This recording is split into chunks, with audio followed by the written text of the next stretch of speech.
That's awesome. I believe those are elk, and it's probably really common around here, but I'm a new guy in Alberta, and that's pretty cool to just go out the door and see a bunch of elk hanging around.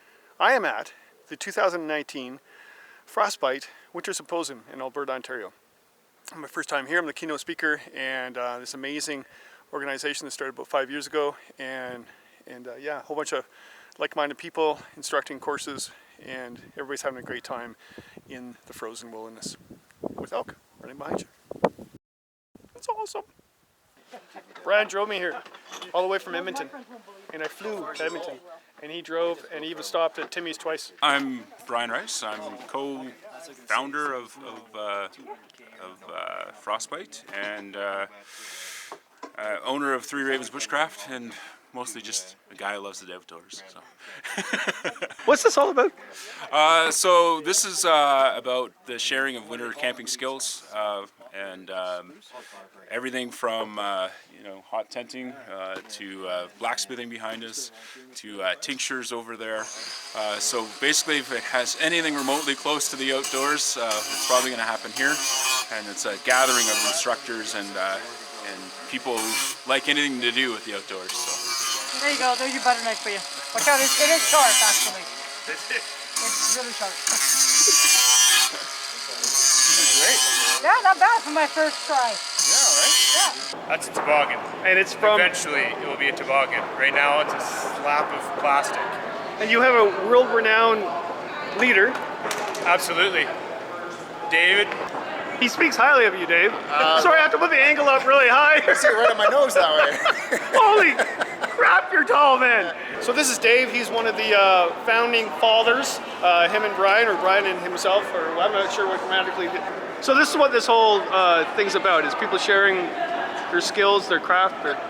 Yeah, we have about 26, 28 volunteer instructors. Another 4 or 5 people behind the scenes who just want to see a great event happen. And we treat them well as we can. And people come and they appreciate the chance to learn and share with them. So we couldn't do it without volunteers. 5 years ago, once you guys got together, like 12 of you? Yeah, there were about 8 to 12 instructors that said we want to get together in the winter and just go camping. And we had a great time. We shared a few skills. We had experimented on each other. And gradually, you have to try new tricks. You have to teach new things. Sorry, Dave. So you got all these people doing all these things just because some love fest happened 5 years ago in Alberta wilderness. Yes, a love fest. That sounds fantastic. What's going on? Shagati. We've got the kettle on all weekend long. It's some type of drug, hallucinatory drug they're giving me? Some people think that, yeah, and some people think it's poisonous, but it's a fungus that grows on birch trees, very rare. Grows on about 1 in every 10,000 trees. Very hard to find, very special drink. So whenever I offer it to someone, they always say, yes, I would like some. All right, I'm gonna try your tea. Wow, now this is supposed to be really good for you, like cures cancer, that sort of thing. Yeah, it's all around great bush medicine.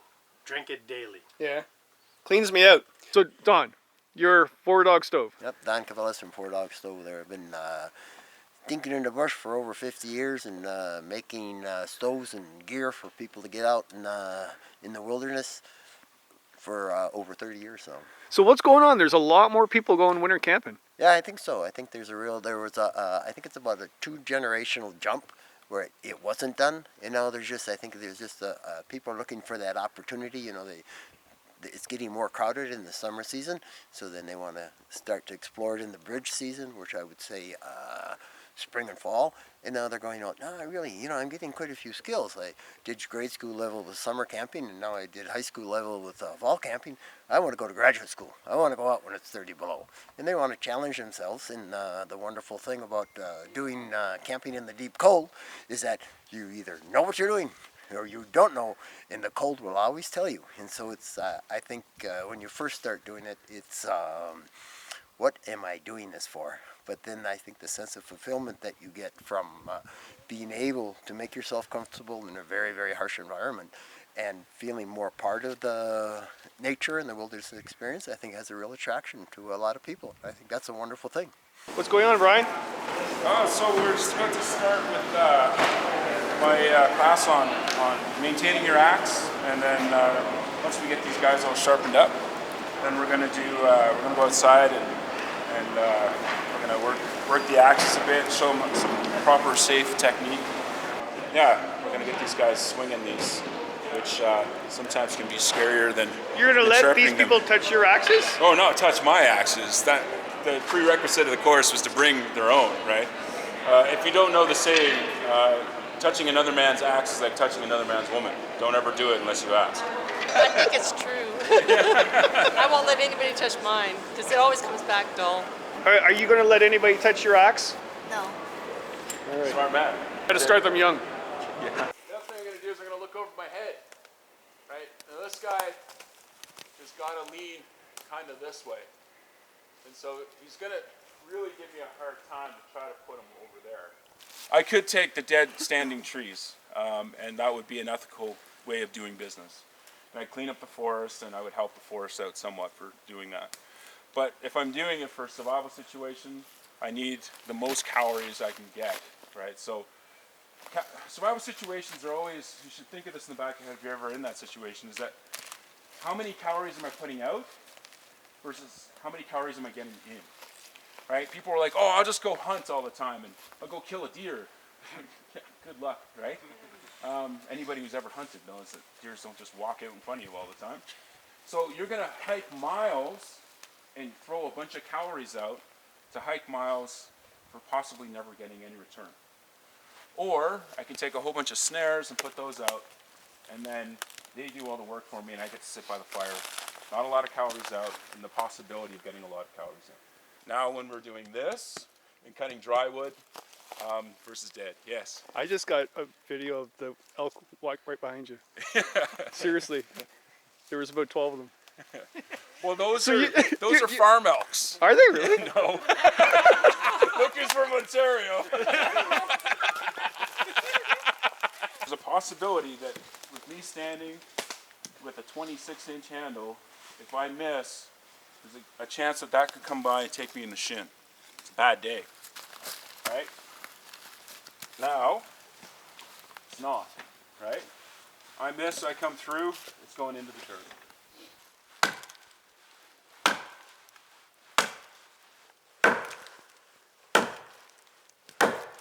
Brian, got another question. Yeah. You said never use another man's axe.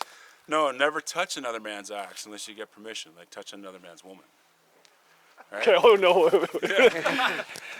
Just so note, if you even have permission, do not touch another woman's, not another woman's woman. All right. I'm a lumberjack and I'm okay. And laugh and mercifully. Yeah. Oh, okay, we got a rock, so. How you doing, Colton? Good. Yeah. So, Kevin. Yeah. What's the whole learning process here? What's going on? The process, we're learning how to effectively get your sled or your pulk up and down a steep hill. Great. Fantastic. Yeah. And do they do it effectively? Very effectively for the gear and for what we had in the conditions we're in. Yeah. And Colton was an asset. Colton was detrimental. Yeah. Asset. This happens in every one of the dentist classes. People will sit there almost through the entire class and shave their teeth, scrape their teeth. And just notice, try one tooth and spend a good amount of time cleaning that tooth. Put your tongue over it and compare the two teeth together and notice the difference.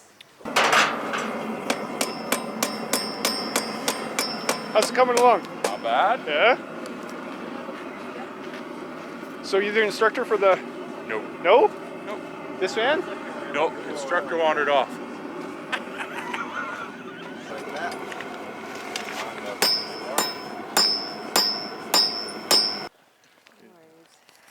What do you think of this event? Oh, it's been good. Yeah? Yeah, a lot, very informative. Yeah. And very knowledgeable volunteers and instructions. Yeah. So Is this your first year? this is the first year here. Yeah. Oh, great. Yeah. Great. Oh, it's been good. And you're from Alberta? From Alberta. So this is not one of the... there's always one in the crowd, eh? I'm telling you. there's two. Oh yeah. What are some of the best workshops? Oh, well, they all been great. Jay's done some really good ones. Leather working. We made at Bosaw one year. And then Burr did a great one on felting. So yeah, there's been a lot of good ones. Yeah. Bruce did an awesome one on cooking, outdoor cooking, camp cooking in the winter. So yeah, that was fun. Yeah, That's great. Yeah, so it's been, yeah, just keep learning and sharing, and yeah, it's good. Magic. So, there's nothing in there besides Vaseline and cotton. For what you can carry in your pocket and you can make it at home, that, guys, is like, that's your gold. Now you can start laying in your twigs over top of that. And that's what I'm going to demonstrate now. I just wanted to show. So what do we have? It's still burning, but Yeah, we're at 40 seconds. 40 seconds. So imagine that was half a cotton ball. Now you used a full. Would it go double? I don't know. It's an experiment you can do yourself. You got enough cotton balls.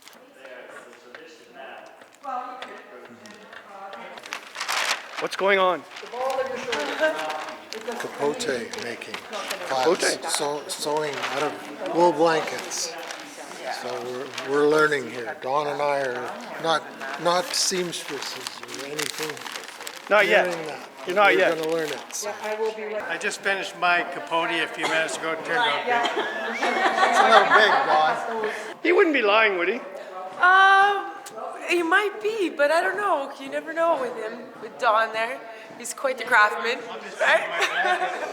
5 minutes, that's all it takes him, right?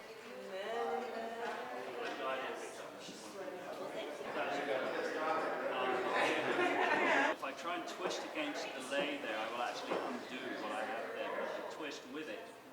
You feel a little bit safer about striking if you're above it. Like you can do, like I said, you can do this. We are weaving. You're weaving. Okay, I was camping, now I'm weaving. Now we're going to bend these so that you're looking at them. Good. Explain pemmican. Pemmican. It's a traditional native food. It has tons of calories. 10 pounds would be about 29,000 calories. An average human being needs to sustain itself 2,000 calories. If you're a hard-working individual, which I'm assuming you are, you probably burn about 4,000 calories, right? That would be about 1.5 pounds of pemmican per day to keep that 4,000 calorie engine going without wear and tear. You won't have to eat anything else. But, you know, pemmican by itself, you sit there and nibble it, 1.5 pounds all day long, you're good to go. I'm making pemmican. You got a rock in a plastic bag. It's something underneath. Oh, wow. Now, whose rock is bigger? Oh, I think she wins. It's ridiculous. There's a lot of YouTubers here. There's actually a lot, yeah. You'd be surprised, actually. So it's kind of nice. It spreads this quiet secret of frostbite out there. So, you know, now we just got to make it a little more bigger and spread the word and get some more frostbiters out here. So it'll be good. What's going on? We just finished breakfast. We made some bacon and eggs, hash browns, and we fed our little community. And we made lots of coffee. Huge pot of coffee. You want some? Nico Wilderness. Nico Wilderness Education. What was that? Oh. So you do this for a living? You teach bushcraft skills? And I'm just Dragon's helper, actually. So whatever he's doing, I just try to tag along and see how it's done. Well, you were the one cutting the wood, so I don't know if you're just tagging along. So you do this for a living? Yeah. Okay. So I'm a wilderness living skills and survival instructor, and do winter trekking out here in Alberta. Okay, great. So and you're rolling in dough. that's why I do concrete in the summer. Fill the minds of people beginning into the winter camping era or movement, and people that are advanced in it, and sharing knowledge, and that's what it's all about. It's basically sharing of information and getting people out and excited and creating a new movement of winter camping in Alberta, because it's kind of a lost thing, it seems. Really? Seriously? So Alberta's not the place to go for?